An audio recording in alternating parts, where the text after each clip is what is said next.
Hey everybody, this is a quick unboxing of my new keyboard. This is my old keyboard. It's a little overview of my desk. This is my Rat 7 MMO mouse from Mad Catz. A Stormtrooper mousepad. Some more video game paraphernalia I got hanging around my desk. It's my little doggy over there in the corner. Um, yeah, I have some posters up that my son gave me from GameStop. Some more toys. And this is my 24-inch monitor. You saw my stocking up there. Yeah, it's Christmas time. This is my Z300 wireless headset by Turtle Beach, and more toys. There's some my Xbox controller. There's a TT3 Esports um, old keyboard I had. This is a new keyboard, Strike 7, with the Venom screen, LCD touchscreen. This was a gift from my daughter for Christmas. She always gets me some cool stuff for Christmas and my birthdays. So this is a sleeve. You see the very nice packaging, always very nice packaging by Mad Catz. Comes off to a nice box, which is well designed as well. Graphic on the top of the mechanical scorpion. Really nicely done packaging. The MMO mouse was the same way. It came in a nice sleeved box. Really nice graphics on the box. You see the keyboard on the side there. Drawing of the keyboard comes out really nice. This slides off. Nice cover. It's a nice box to keep and save for future if you want to put your keyboard away again. Here's a nice laminated instruction booklet for just to assemble it.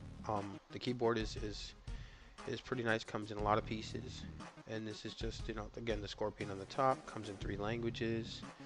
Nicely laminated, nicely done. Packaging is always top notch with Mad Catz. Let's just go ahead and put this on the side. Sorry about the camera movement, just trying to get it adjusted so you guys can see best as possible. This is the main keyboard. It's all individually wrapped in plastic and tiny little egg crates. Put that to the side as well. We'll put the keyboard on the desk so we can get some more of this stuff out. This is the numpad. Also has the directional keys on it. And this is the LCD screen, the Venom LCD screen, touchscreen, with some additional keys on that as well. That can be put together as a standalone and be used as a gamepad rather than attached to the keyboard. It's your choice. This is some nice braided cable. It's all braided nicely like that with gold tips on the USB. Again, I really like the way they package stuff. The crates are nice. There's another little box under here. This is probably the wrist rests, I'm guessing, and the power cord, because I haven't seen that yet either. Let's get this open.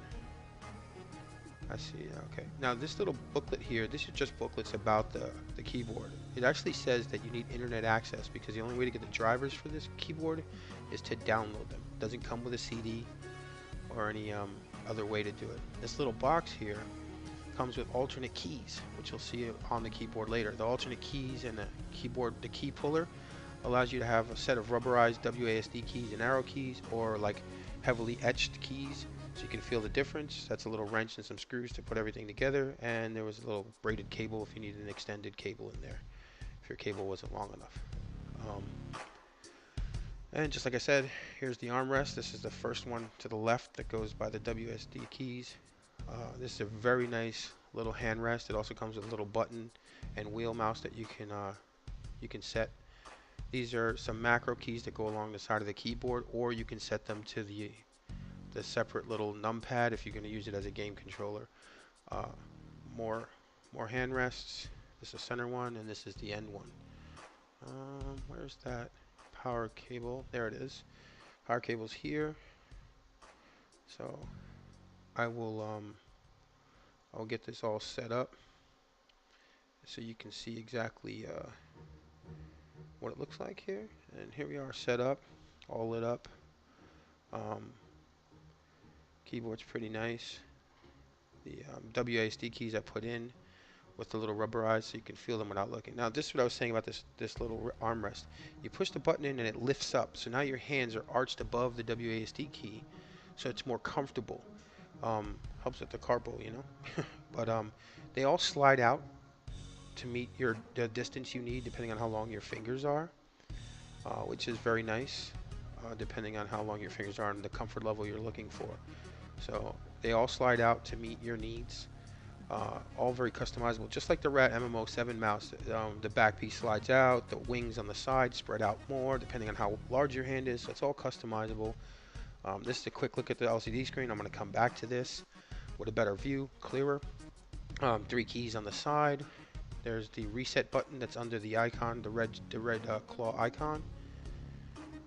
Now what I really like is if you look at this closely, you'll see that the edges of the keyboard are rubberized, kind of like a cell phone case.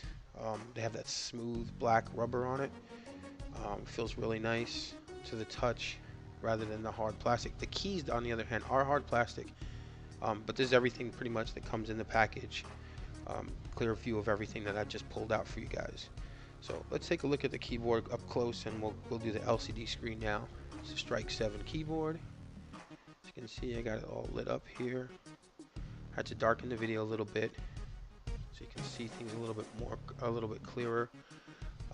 There's those M keys. Those are macro keys. Plus, if you look on the side, there's an Enter, Backspace, Shift, and Control button on there that allow you to use those as well if you don't want to macro those keys on the end. These are all the keys that are lifted. You can macro any key on this keyboard you want.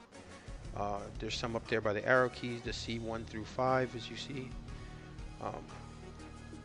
Again, there's the function keys allow you to macro and use different functions, which you can't really see on the bottom of the keys, but just like every other keyboard, like a couple of different things. So let's go to the touchscreen now. Here's the touchscreen. These are some of the buttons on the side. That red thing that you're looking at now is just an icon. It doesn't do anything. It just stays red the whole time. You can change the color on that as well. On the left here, you have a mute headphone, mute mic, and then you have up and down volume. And then underneath it, that's the home button.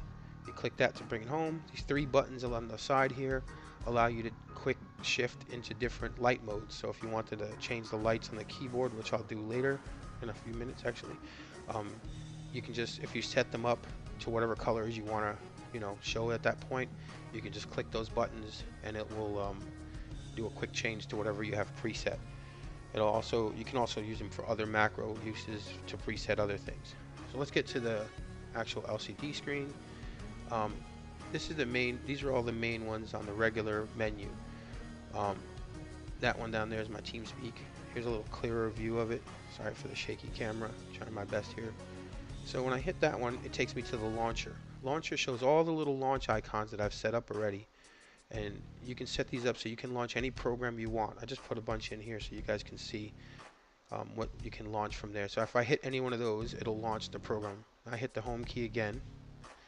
The next thing is the music app. If you have it set up to your music folder, you can play music. Pretty obvious. This is the volume settings, so you can lower mic and voice volume and stuff like that. And here's the colors settings I was talking about. You can pick any 3 colors you want and blend them to find the correct color you want for your keyboard. So there's hundreds of variations, probably thousands. There's a quick macro, changes it to like a blue. Then there's one to purple. This is actually white you're looking at. It just looks a little funny on this camera, but it's actually white, set up to match the lights on my case. This is just your general clock right here. You can leave that on when you're not using it. Using the screen, just have the clock. This is a stopwatch, so if you want to time something to figure out how long it takes, you can use the stopwatch feature. It's pretty nice.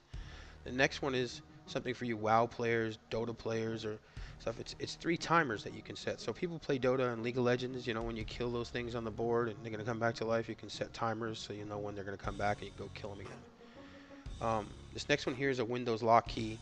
You just tap it, locks your windows. Come back, tap it again, locks me. If I set up a code, it would force me to put in the code.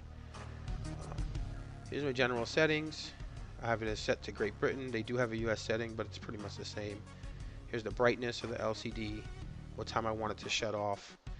I just leave it on all the time because it looks cool. And it also has that icon on the top, is you touch that and then you can reset the touchscreen. So this here is your macros. You can set macros and then you can press on these to set up whatever macro you have set into the system. Now in the system they already have preset macros you can use. As you can see, I hit the arrow there.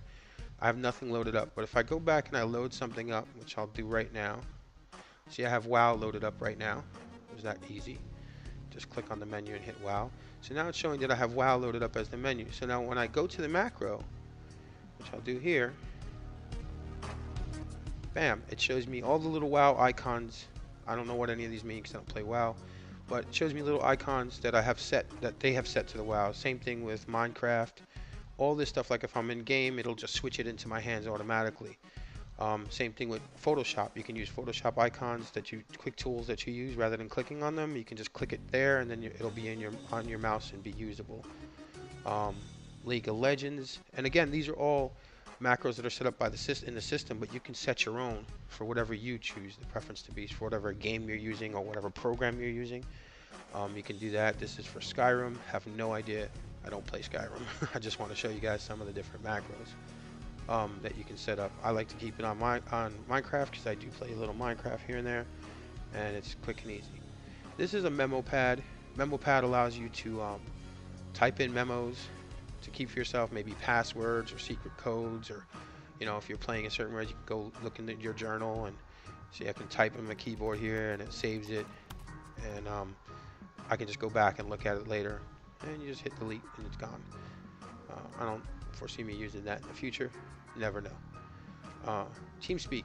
I love that it's TeamSpeak enabled. So there's the TeamSpeak enable button. So when I enable TeamSpeak, I actually have to be in TeamSpeak, which I'm going to click into now, and then I'll refresh it and hit the home key, refresh, and there it is.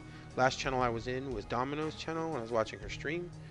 And then if I scroll up on this with the touch screen, I have big fingers, so I try to be delicate because I don't want to break it. But I go to where I'm at right now, which is I'm in the welcome lobby. And there you go. You see my name there in the welcome lobby. Whenever I speak into the mic while it's unmuted, in the welcome lobby, my name will turn green, and you'll also see whoever else is in there, and their name will turn green whenever they speak. But that's pretty much a review. Strike 7. Hope you guys liked it. It's my first unboxing and filming on my own. Did my best. See you next time.